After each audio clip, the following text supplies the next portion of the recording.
So the process of revising the mission statement has been deliberate, inclusive, and comprehensive. Throughout the 10 months that we've been working on this, we have engaged every major constituency group associated with the university. Undergraduate and graduate students, faculty, administrators, staff, alumni, parents, benefactors, and the Board of Trustees. In the fall, President Harris and I met with 11 different groups, asking for their feedback, their insights, their suggestions. And we also sent a campus-wide email inviting the participation of all members of the community. In the spring, we met with 12 distinct groups, again asking for their feedback, their comments, their suggestions, their ideas. Altogether, throughout the 10 months, we received more than 900 discrete pieces of information, all of which was carefully considered by the writing group, who did a phenomenal job of reviewing all of that and refining it in order to craft new documents. And that's what we took back to the community in the spring, asking their help in continuing to make them better and better. Several groups worked on this on multiple occasions, and those groups included the President's Cabinet, the Strategic Leadership Team, and the Executive Committee of the Board of Trustees. Once we had a final draft, we shared it with our local bishop, Cardinal McElroy, who expressed his support by stating that it balances a host of values and virtues and expresses a Catholic vision. As a mathematician, when I think of USD's new vision and mission, two words come to my mind: space and time.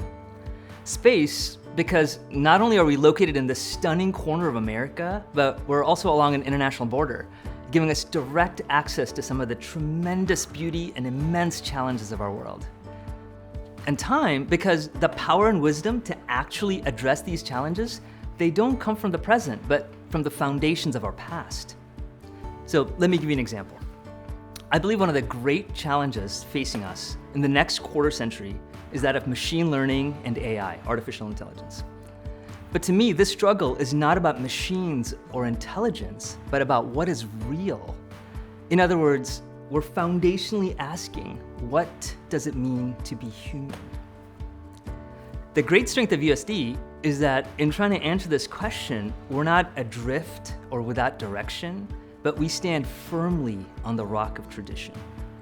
And this tradition is academic. Understanding the art of being human is exactly what artists and musicians and historians and scientists and poets and writers and even mathematicians, it's what we've been struggling with for millennia. And this liberal arts grounding is the key to this puzzle. But our tradition's also Catholic. I don't know of a greater story that looks unflinchingly at the reality and fully embraces what it means to be human, with all its brokenness and all its glory. And its centerpiece says that God himself stepped into humanity, and his death and resurrection firmly points to a renewed, redeemed, and hopeful future. This is why I love being here. This is where the future lies. As I was preparing for the conversation this afternoon, I went back to a biography of Mother Hill to kind of get at closer to the source about the aims for the College for Women. And I was just so struck because in the catalog, the first catalog, there is a statement that says that the aim of the College for Women is to awaken a desire in people to make the world a better place. And so much of I think the mission statement that we worked on recently bespeaks that sense of transforming the world. And it was kind of reassuring to realize that actually we were faithful to the initial vision of Mother Hill and the Society of the Sacred Heart, which is to manifest the love of God in the heart of the world for educational purposes. It's the kinship among them, if you will, the intimacy of the values. And by that I mean, I realized I had a good deal of energy realizing that every time we tried to shift one of the values, we had to shift the other values. In other words, we couldn't change one value and not go back and reevaluate and look again at the other values. And that to me bespeaks a profound kind of integration that I was, upon reflection, really kind of impressed by. Well, it's inspiring to see how much our community deeply cares about USD. You know, this exercise was more than just words. They really frame and inform who we are. I'm fortunate to have been at USD for a while now, and I never take for granted being here. Being involved with the last time we revised the mission and vision, the previous mission really sharpened our purpose over the past 20 years. And this new mission and set of values builds on that in a way that reminds us that our mission is more than just words. You know, when I think of the Religious of the Sacred Heart and their commitment to service and creating a place of beauty, those weren't just words. You know, they really laid the foundation for why we have the beautiful environment we have today. From my experience, the mission is central and key in helping people external to the university or who might not even know who we are or what we're about, understand very clearly how we differentiate ourselves from all of the other colleges and universities that are out there. People who are inspired to work in community collaboration and in service to a greater, higher good would definitely want to be a part of the University of San Diego community. And so our mission statement is key in making that clear and crisp so we can attract those people who want to be a part of our community.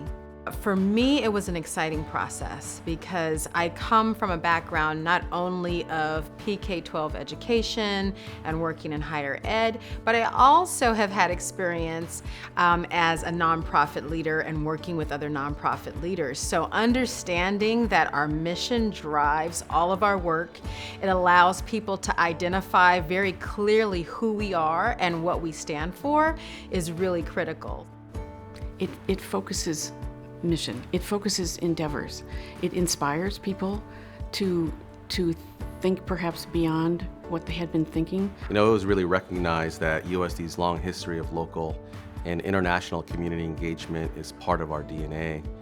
You know, situating the land in proximity to the Tijuana-Mexico border and our Catholic identity in ways that centers peace, justice, and hope, love and inclusivity are really important to run toward.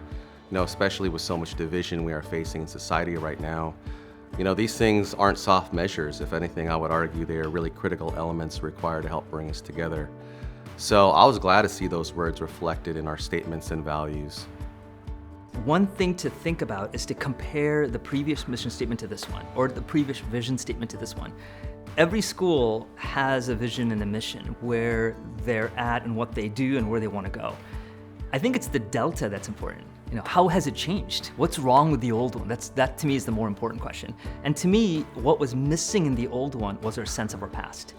We kept looking forward into what we could do, how we could transform the world.